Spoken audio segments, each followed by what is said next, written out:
ನಮಸ್ತೆ ಸ್ನೇಹಿತರೆ, ಇದು ದೇವಸ್ಥಾನ ತೋರಿಸಿರೋದು ವಿಜಯಕಾಳಿ ಬಸಪ್ಪನ ಪವಾಡ ದೇವಸ್ಥಾನ. ಇದು ಬಂದು ಮೈಸೂರಿನಿಂದ 25 ಕಿಲೋಮೀಟ್ರು ಶ್ರೀರಂಗಪಟ್ಟಣ ಮಾರ್ಗವಾಗಿ ಕೆ ಬೆಟ್ಟಹಳ್ಳಿ ಗ್ರಾಮ ಇಲ್ಲಿ ಬರ್ತದೆ.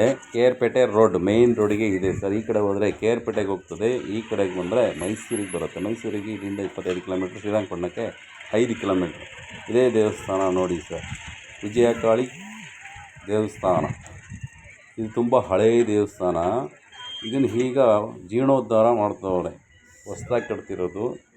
ಇಲ್ಲಿ ತುಂಬ ಒಳ್ಳೆಯದಾಗ್ತದೆ. ಯಾರೇ ಭಕ್ತಾದಿಗಳು ತುಂಬ ಭಕ್ತಿಯಿಂದ ಬಂದು ನಿಮ್ಮ ಏನೇ ಕಷ್ಟ ಕಾರ್ಪಣ್ಯಗಳನ್ನು ಅಮ್ಮನ ಹತ್ರ ನೀವು ಹೇಳ್ಕೊಂಡ್ರೆ ತುಂಬ ಒಳ್ಳೆಯದಾಗ್ತದೆ.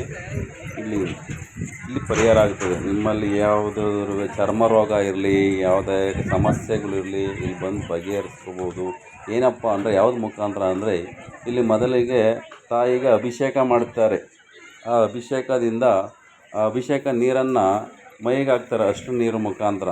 ಆ ಅಷ್ಟು ನೀರು ಮುಖಾಂತರ ಹಾಕಿದರೆ ನಿಮಗೆ ಯಾವುದೇ ಚರ್ಮ ರೋಗ ಆಗಲಿ, ಯಾವುದೇ ದುಷ್ಟಶಕ್ತಿ ದೂರ ಆಗ್ತದೆ, ಎಲ್ಲ ಒಳ್ಳೆಯದಾಗ್ತದೆ. ಇಲ್ಲೊಂದ್ಸಲ ನೀವು ಒಂದು ಭೇಟಿ ಕೊಟ್ಟರೆ ಸಾಕು.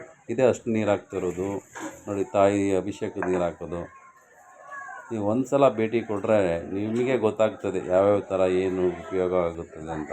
ತಾಯಿ ದರ್ಶನ ನೋಡಿ, ಇವರೇ ವಿಜಯಕಾಳಿ ತಾಯಿ ಅಮ್ಮನವರು. ಇಲ್ಲಿ ಅಲಂಕಾರ ಮಾಡಿದ್ದಾರೆ. ಈಗ ಇದು ಅಭಿಷೇಕ ಆದಮೇಲೆ ಅಲಂಕಾರ ಮಾಡ್ಕೊಂಡು ಹೊರಗಡೆ ಇಟ್ಟಿರೋದಂಥ ತಾಯಿ ನೋಡಿ. ಯಾವುದೇ ಕೆಲಸ ಕಾರ್ಯಗಳು ಆಯ್ತಾ ಇಲ್ಲ, ಮನೆಯಲ್ಲಿ ಯಾವುದೋ ಇದಾಗ್ತದೆ ಅಂತ ಒಂದು ಭೇಟಿ ಕೊಡಿ. ವಿಜಯಕಾಳಿ ಬಸಪ್ಪನ ಪವಾಡ. ಮೊದಲಿಗೆ ಅಷ್ಟು ನೀರು ಹಾಕೋದು, ಎರಡನೇದು ಹೋಮ ಮಾಡ್ತಾರೆ, ಮೂರನೇದು ತಡೆ ಹೊಡಿತಾರೆ, ನಾಲ್ಕನೇದು ಬಸಪ್ಪನನ್ನು ದಾಟಿಸ್ತಾರೆ. ಏನಕ್ಕೆ ದಾಟಿಸೋದು ಅಂದರೆ ಯಾರಾದರೂ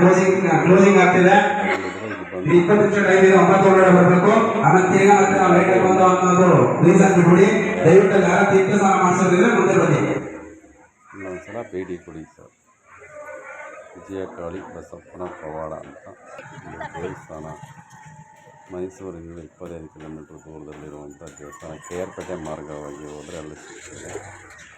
ಒಂದು ಭೇಟಿ ಕೊಡಿ. ಅನ್ನದಾನ ಇದೆ.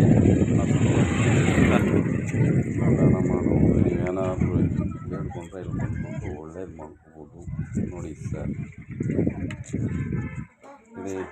ಇದೇ ಅನ್ನದಾನ.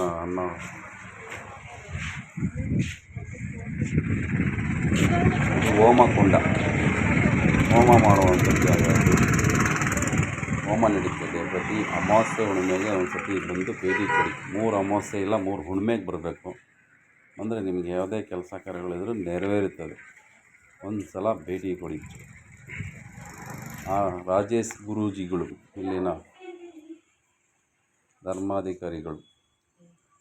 ಇದೇ ವಿಜಯಕಾಳಿ ದೇವಸ್ಥಾನ ಹೋಮಕುಂಡ.